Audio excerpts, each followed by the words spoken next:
Welcome to the AXIOM Insights Learning and Development Podcast. My name is Scott Rutherford. This podcast is focused on trends and best practices supporting organizational performance through learning. In today's episode, we're spending some time exploring what people in sales roles can learn to better manage their time, their mindset, and their own resilience, and what those of us who are not in sales roles can learn from the techniques developed to support sales performance as part of a workshop called Energy is the New Time. Joining me for this discussion is Bill Walton. Bill is a sales training and performance training expert who developed the Energy is the New Time workshop.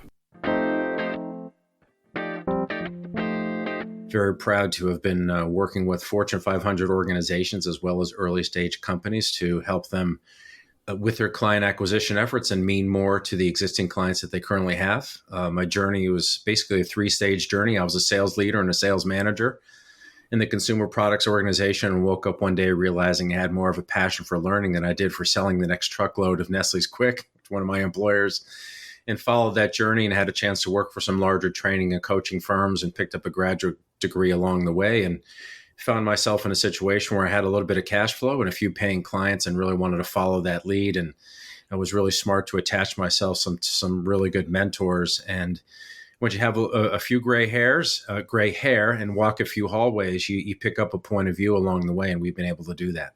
So I wanted to dig into some of that experience and explore with you what the rest of us, those of us who are not explicitly in sales roles, can learn from your insights helping people in sales and business development. In particular, we can just start out with the focus of the workshop that you organized called Energy is the New Time. And I think, as you sort of allude, I think we're all managing stress. We have day-to-day stressors. Everyone's trying to balance workday stress, our other commitments. So the pressures on time and energy are acute, I think, at the moment. So how did you come to develop Energy is the New Time as a workshop? And what can the rest of us learn from it? Well, I'm going to work from the present and then go backwards. I talk about over the last 2.5 years of our pandemic and emerging out of our pandemic, we're all forced to adapt to the digital world, enhance our technical skills, our computer skills, our video, our webcam skills and audio skills to be able to continue to function and communicate and relate. And I think for some that was an easy transition. Others, it was really tough because many of us, if not most, certainly in the sales profession, we're social beings. Right, we're used to being out and connecting and getting on a train or a plane and going to the traditional sales call and meeting and engaging was part of the fun. It was part of the excitement of being out and being in sales and being that ambassador of your brand, ambassador of your company. And I think that coupled with now the ability to connect and relate to customers and prospects in this kind of remote digital world was different for folks. We had to focus on our messaging. We had to focus on timing and cadence on what's the right platform to reach people. I don't know where they are. Are they on LinkedIn? Are they on social media? Is it okay to call them? Are they picking up their phone? So I think there was a lot of unknowns that caused a lot of stress. And I think you hit it right on the head. Working out of your home or home office or some remote location, now you have to balance other responsibilities. So I think there's a convergence of three themes that really caused a lot of stress for people. This concept of digitization and remote work being constantly available or accessible. And then I think the nature of knowledge work in general, we're not slapping bumpers on the back of Ford Fairlanes anymore and don't have our 10 o'clock break and our 2 o'clock break and we go home at 5 or 4. We have knowledge work, which means change, variability. Things are trending, things are changing, things need to be done. There are shifting sands in terms of priority. So that alone causes a lot of stress. And I think what causes the stress is a blurred focus. What's the most important thing I can be working on right now? And I think if you don't have a chance to schedule your time for what's important, getting the right work done at the right time, and you don't have that inner kind of gyroscope to do that, that creates a lot of stress. And then there's a lack of this feedback network. It's, well, am I doing enough? When you're working in a face-to-face environment, either you're working on a team, you have colleagues or a boss or a sales team or other folks you're responsible to, you're getting some immediate feedback, either facial expressions, tone, meetings, right? Kind of that connective tissue is not there anymore. So I worry about that. And so for a couple of reasons, as we think about our stress levels and what's really important, some are dealing with it well, some aren't. Some are focusing on work. I'm not giving myself permission to go to the gym or go for a run or do something that's going to help me with my grounding in terms of who I am, my spiritual energy, my physical energy, and having the right time for thoughtful activity. So sounds like kind of a run-on sentence, but as I think about today and going back to when I started my business, and I had this bravado of, well, I can't go to the gym anymore. I can't go out during the week. I've got to work. I'm an entrepreneur now. And I'll never forget, I went on vacation. I had ordered this book, The Power of Full Engagement. It was really funny. I thought it was a consulting book, right? Be fully engaged, make money. That's what consultants do. And I threw it in the duffel bag. We went on vacation down to the islands. And I was in the gym one day trying to get back into my routine. And I was just so tired.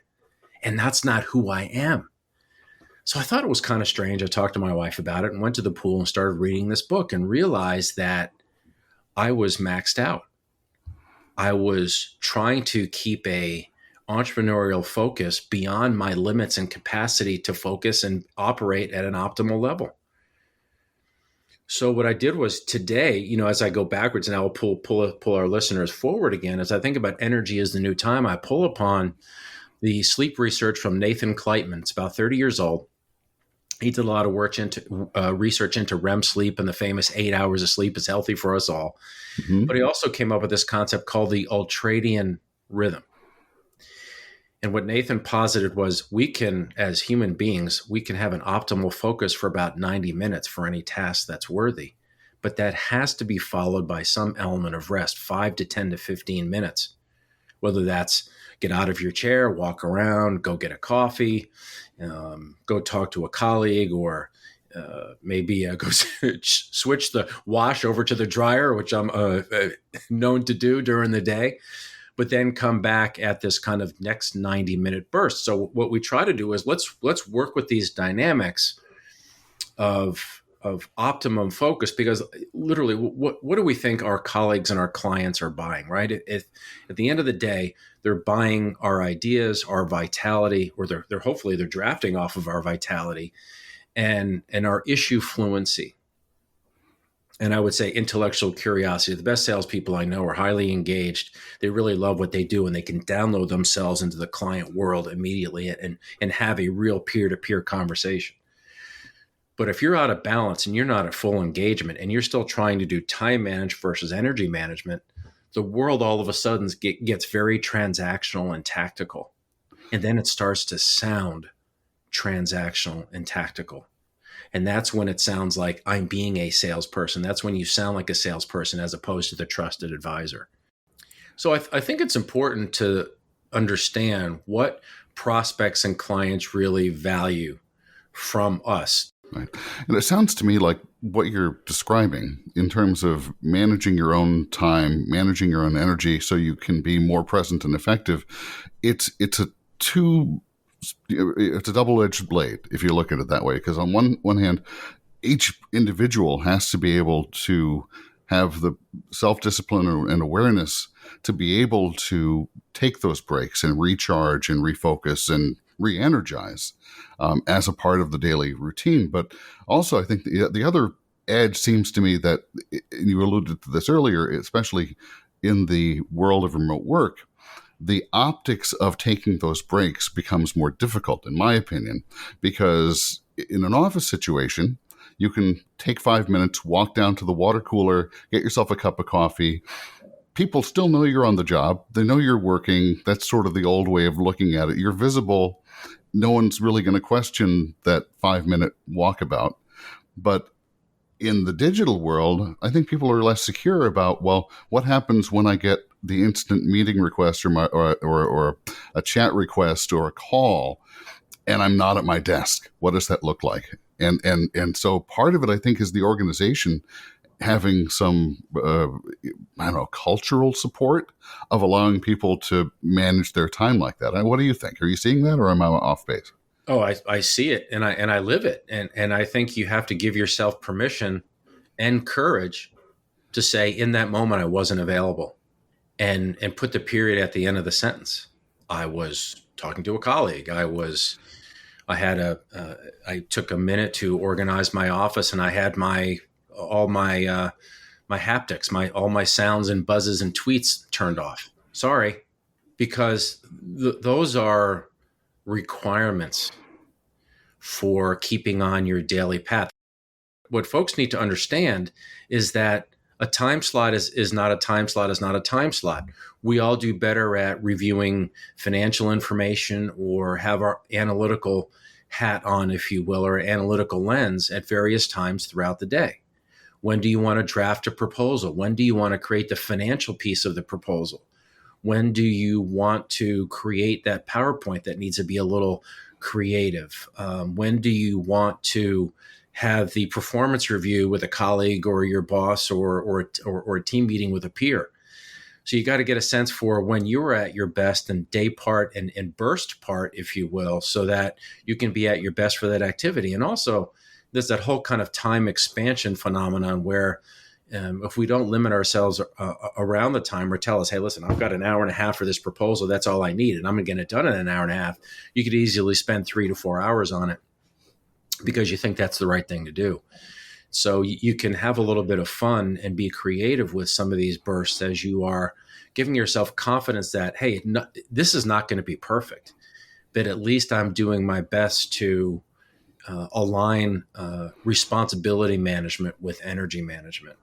Yale University about 2.5 years ago had a great study. They were talking about this phenomenon, and they coined this phrase, the engaged but exhausted generation. These are typically your high potentials, leaders of the organization, the folks that are very passionate, that no matter what, they're always going to be there for you. They're always going to make their number. They're always going to be accountable. But they have other pieces of their life that might be out of balance, i.e. family, energy, too many trips to Starbucks, not enough renewal for themselves. So I think it's very important for folks to be mindful of that. So in the context of the workshop, in that 3 hours, how do you approach walking people through not just the philosophy of the need, but tactically, how do you make a change? How do you shift your own behavior? Yeah, what's kind of neat, it's funny you said 3 hours. I say 3 hours and I say 3 shifts or 3 kind of points of light, kind of where we are. So we're going to go from time management, operating in a world of time management, which we know is really not possible, to energy management, to the shift to full engagement, where our physical and our emotional, our mental and our spiritual energies are aligned, and we're still getting the right work done. But what's great about the workshop is we're not just creating awareness around it. It's very tactical and tangible because we're attaching this to goal setting. We have metrics and tools to help folks get more from their time. Some of my favorites are, for example, the Big Six list and the weekly most vital outcome. And I call that an MVO, Mary Victor Ostrich, MVO. One of the things that most people don't do when we set to plan, we don't think about what's my goal for the week. No one ever does that. We look at our list for the day. What do I need to do today so I can survive and get to tomorrow? But we're not thinking about what is the most vital outcome. And then one of the things that I have found is most of these time management programs try to give you confidence by creating the master list of 147 things that you have to do or should be on some list. And for about 5 to 6 or 7 minutes, you feel the glory and the relief of having that list of 147 things. 147 is a little. Oh my gosh! You're eating a whale. Where do you begin? So where do you begin? So yeah. When you can create a big 6 list to say, listen, what are the 6 most powerful things that I can realistically get done today that are going to lead in and feed into this weekly most vital outcome? Then I start to see that this is possible, because what happens most often with these time management programs is everyone starts with good intention. We fall off track, and then it becomes punitive. Oh, you silly goose, you didn't finish it, or hey, you didn't beat back your other priorities. You fell off the track. And what happens is when in the era of remote work, if you have any sense of duty, accountability, or competitiveness or purpose, responsibility, we're hard on ourselves. But if we're hard on ourselves in isolation, that's not healthy for anybody. So what we try to do is create these metrics and these benchmarks. I laugh with the audience all the time. I said some of my most productive days are when I go over to the recycle bin in our office and I grab a piece of paper, I fold it in half, and I find the nubbiest pencil I can find, and I create my big six list. Mm-hmm. But the other kicker is where I think some of the tangible nature of this program, both for sales audiences and non-sales audiences, is everything should fit into some big, humongous, audacious goal. A term, acronym of BHAG, which was coined by Jim Collins. Jim had written a few books. Good to Great was his most recent. And also Built to Win, where he and his team chronicled what made successful companies. And not just a great product or operational excellence. It was their focus on leadership and humanity and culture, in addition to really good execution. And what he found was these organizations that had lasted, that were built to last, and that went from good to great, focused on goals, big, humongous, audacious goals that almost kind of felt impossible. But as a result of going through a program like ours, it starts to feel more tangible. Mm-hmm. I can do that. And we all need a pull, right? We feel like we're being pushed into our work, but when you can create some of these goals and some of these rituals that actually pull us into the activity. I think about my day, the work that maybe you and I both do. I feel over the last 20 years, I really haven't worked. I'm doing what I love to do. Now, does it get stressful? Are there obligations? Would I love not to have to travel all the time? Sure. But, I'm very passionate. I love what I'm doing. And I find that the folks that are coming out of this experience are now finding some of that vitality or claiming back some of that passion.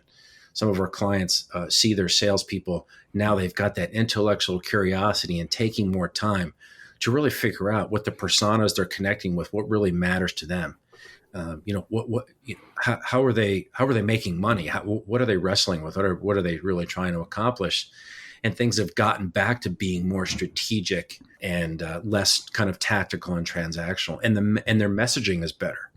Right. Well, that sort of structure, it seems to me, would help people become and maintain resilience. And maybe that's a different way to phrase what we're talking about. But it strikes me that, to be personally resilient in the face of challenges, stressors at work, your resilience can be bolstered by the fact that that you're working toward a shared mission, that the pull is there.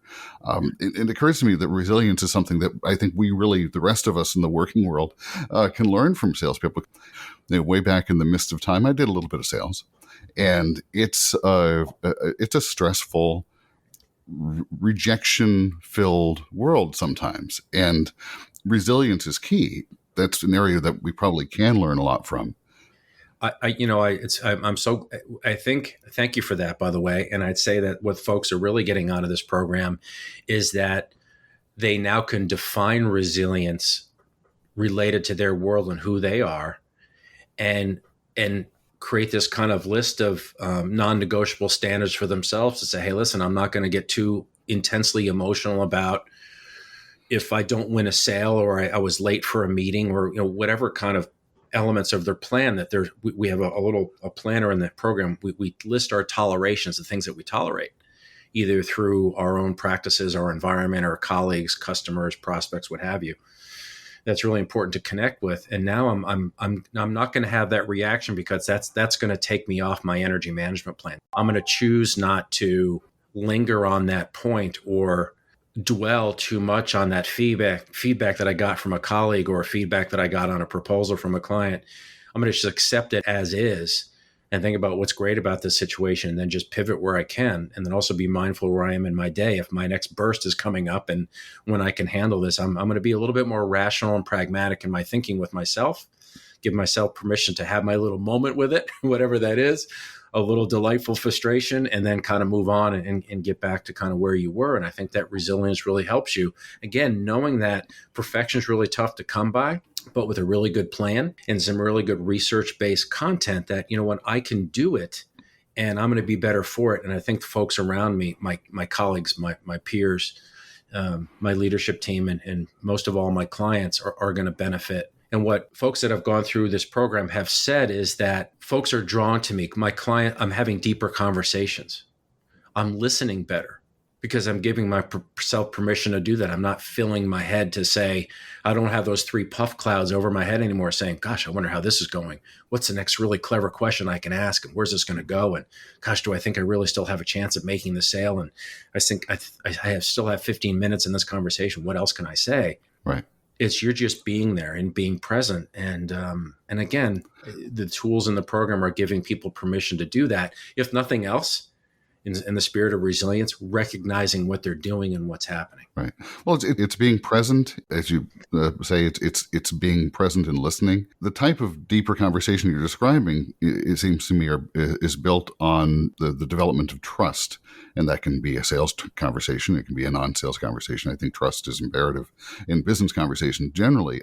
So I think there probably is a lot everyone can learn, myself included, about how to listen and to be present and to be inquisitive, using the term you said before, about what the person you're speaking with cares about. I'm also an executive coach. It's interesting. I think about the last few executive coaching cases where I was brought in to support someone. One of the things that I often get asked to do is work with leaders that are tend to skew to introversion in cultures or organizations where they want their leaders to be a little more demonstrative, be a little more vocal. So oftentimes I'll ask the question, well, does this person offer up any viable commentary or insight or input in meetings? And they'll say, oh yeah, yes, they do. Okay, great. When do they typically do that? At the start of the meeting, when you're going through the agenda, or maybe when you're getting ready to break up and go on to your next meeting? Well, it's typically at the end. Right. What do you think that person is doing during that 47 minutes of the meeting? And they maybe oftentimes offer up the golden egg or the elegant solution. What do you think they're doing? And typically my client, my sponsor, doesn't have the answer. And I said, they're processing, they're integrating, and they still want to have an impact. So that's just an isolated example where what energy is the new time can help you do is quiet your mind a little bit and be that better listener, or be a better coach, depending on, if you're a leader. There is no better way to validate and affirm your employees than to have them feel that they've been intensely listened to. And that's a real skill. So I think as it relates to full engagement, the concept that really came from a book called The Power of Full Engagement. Jim Schwartz and Tony Lair had written this book, 12 to 15 years ago. It has broader application to engagement because if we're working remotely and we're in this world of the digital matrix, then oftentimes this engagement is all we have. So if I'm a leadership cadre and I'm running an organization, I'm going to invest whatever I can to make sure my people are connected and they've got these personal management skills, these self-management skills to be able to adapt to this. Sometimes it feels like a world without a floor or a world without a net as we kind of operate. A lot of the skills, the military are using the skills, all the major corporations are doing that. We're glad just to be a part of that, to, again, help sales organizations, but help those that also support them. Because at the end of the day, there is no they. We're the they. We're it. Right? And, we're oftentimes the army of one. So I think that's some of the benefit folks are getting out of this. Again, it's tangible. I think the other two things, if I may, of course, is that participants are understanding what's happening. They're understanding why I might not be in full engagement, or I'm not practicing energy management. And then now they have a little bit of this research foundation, or they have the understanding of the shifts that have kind of put us all here. So you can almost sense, as I facilitate this program, a little bit of the air comes out of the balloon. And folks are like, okay, now I get it. It's not just me.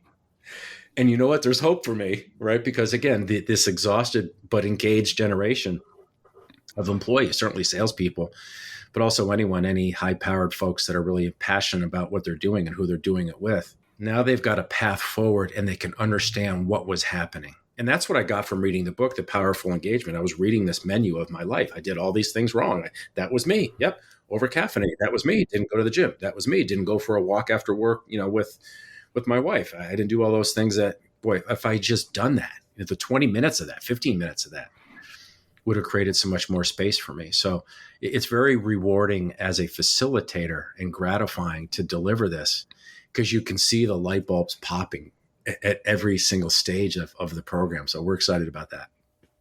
Well, to shift gears a little bit, you alluded a minute ago to what we can do in maybe learning and development manager roles to support the sales organization, supporting sales organization more broadly. And I did want to ask about, because you have a wealth of experience broadly in managing sales as a function, managing the training of sales. It occurred to me that sales professionals are not monolithic. You're talking about, of course, there's variance of people and background, but also large variance in business. So you could talk about, how do you support someone selling in an enterprise software environment who has a complex high dollar sale that takes 18 months to close, versus someone who's in a commodity wholesale sales role or a consumer sales role that it's a transactional business and things are churning quickly. How do you approach, or how would you advise someone to design and devise a sales training and support structure for their business, and what do you look for, and how do you make it the right fit? I realize that's a many tendrilled question, but I wanted to get your thoughts. No, it's a great one, and we're committed, and went to graduate school with some very senior learning partners, and it's the other side of the mirror for me. So I'm very empathetic to the role that they're in, but certainly we're glad they're there. I am a product of having really great training and coaching and leadership as a young executive. So really love that community. I think a couple things to think about to your first point about, having a more of a wholesale kind of transactional sale versus a sales cycle that's a little longer, a little bit more complex. I think understanding the sales process and some of the milestones and the metrics and the behaviors that have to happen at every step of that sales process is a great way for learning professionals to kind of unhook and think about, what type of learning do I provide my organization? Because there's always going to be a blind spot in the sales process where at the front end, hey, I've got some really great analytical folks. They can create an organization map and really figure out who's who in the zoo and know which conversations we need to have first, second, and third. That's wonderful. But gosh, once they get to the client interface, it all becomes some mishmash of early conversation that maybe we're getting out over our skis and talking about solution too much. That could be someone else's blind spot, and the converse can be true. Versus the tactical sale, well, let's think about how our buyers buy. If we're selling a tactical transactional product, where in our sales process can we maybe slow that down a little bit to get a little bit more engagement on the part of either it's a procurement professional, supply chain professional, or an owner of a company. So at least they see the value of our engagement and the value of our involvement in this process, versus just being an arbiter and a passage or a pathway to just buying a product. So I think there are value points, inflection points in every sales process, no matter what you're selling and who's doing it, where you can examine that and train to that. So I think that's really helpful. One of the things I get concerned about, and I'm mindful of, and there's solutions for it, is that many organizations have anywhere between 3 to 4 demographic bands under one roof of salespeople, right? From the college graduates fresh off the college campus who want to focus on a career in sales, to folks that maybe have 5 to 6 years of experience, to folks who are maybe in their late 30s, early 40s. I don't want to bring age into this, but... Well, you could talk about experience. And actually, my observation has been that tenure in sales tends to be, and I believe the word is bimodal. You either have people who are, 0 to 5 years experience, or maybe even 0 to 3. There tends to be a fairly high rate of burnout in those early years. Or you have people who have been doing it for 25, 30 years and are stellar, and it's all they will ever do. Do you see that? Is that just is my lens not aligned with yours? Or because if it is bimodal in that way, it seems that the training and support that we would need to put into the business strategically has to deal with, okay, well, first, how do you support and scaffold around the folks who are early career to bridge that gap, to make them successful so they can become late career? Yeah, so I think and I work with a lot of early career salespeople across many industries. I think what learning organizations need to understand is what they lack, and it's to no fault of their own, is they lack business acumen. They lack the understanding of various industries, how their channels of distribution work, what their value chain, what their value proposition is. And they don't have that ability to kind of peer into the organization and think about where their solutions or products can fit. And so that's where I think learning organizations are doing a great job, is giving younger salespeople a perspective into the industries that they're selling into, and they're helping them with their issue fluency. One of the things that, if you're a seasoned salesperson, to me, you have to be careful there, because this, you could have people that have 20 years of experience, but 20 years of selling in the wrong way. So what is that 20 years of experience really about? How many business cycles have they sold through? Right. So I think about my own organization, my own experience. I started my business 8 months before September 11th. And then we got on a rhythm from 2002 to 2007. And all of a sudden we had a 5-year recession. And then we recently had the pandemic. So learning organizations are really helping their folks pivot, thinking about what skills that they need to have. And I think we were all caught a little flat-footed coming into the pandemic, because now we're all working remotely. Do we have the right webcam? What kind of technology do we have? Maybe we've all kind of tried to get the last maybe year or two out of that laptop that just is not going to be able to have the horsepower for us to continue to work remotely. So I think, that getting off tangent here, but I think now that we can understand the demographics of your sales force and what folks need, you can now tailor that curriculum. And on the one hand, it's interesting, we're talking back to Energy is the New Time. That's actually a program that I recommend for the top gun of organizations, right? That top 10%, your high potentials that are all the way over to the hard right of the sales talent curve, because they don't need sales training. What they need is they need a survival strategy. They need to be able to, operate at that high level of engagement. Yeah, it's a behavioral performance sustainment strategy at that point. Well, it's funny, where I was at a large financial organization. I was down in Dallas, Texas last year, and they're all sitting in these very interesting, big, huge room with picture a huge ballroom with anywhere between 100 to 150 lazy boy easy chairs. And it was right. It was a great form. Everyone's very relaxed. And I'll never forget, someone in the front row, I could tell this person was very successful, said, "Hey, Bill, this stuff kind of sounds pretty good. Do you think I should do some of this?" And I smiled at my sponsor, and then I looked back at this individual and I said, "Everything that I'm sharing with you here today is a survival strategy, not a serving suggestion." And I say serving suggestion like the picture on the box of your famous frozen dinner. And I think everyone laughed and they really got it. And one of the things I love to say is I still carry the bag. I am one of you. Everything that I profess, certainly everything that's in this program, Energy is the New Time, I do. And I know when I've fallen off track, or I laugh all the time. We have this beautiful park right next to our offices here. I'm in the Princeton, New Jersey area.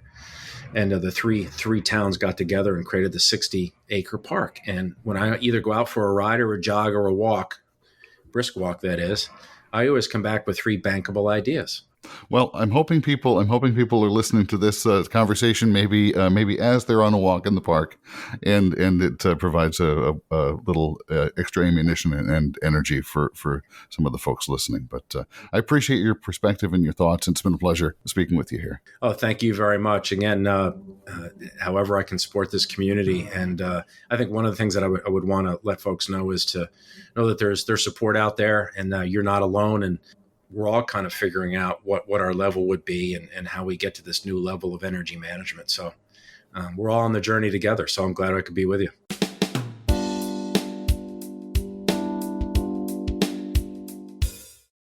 My thanks to my guest, Bill Walton. If you'd like to make the Energy is the New Time workshop available to your team, it's available from AXIOM through our partnership with Zeiberg Consulting. You can find more details at our website, AXIOMlearningsolutions.com. There'll be a link in the podcast notes for this episode, or you can view all available workshops by clicking on the Learning Content Catalog. This podcast is a production of AXIOM Learning Solutions. AXIOM is a learning services company. We work to support L&D teams with the people and resources to accomplish virtually any learning project.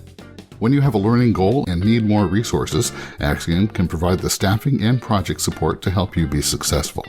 If you'd like to discuss how AXIOM can support your learning initiatives, please contact us at AXIOMlearningsolutions.com.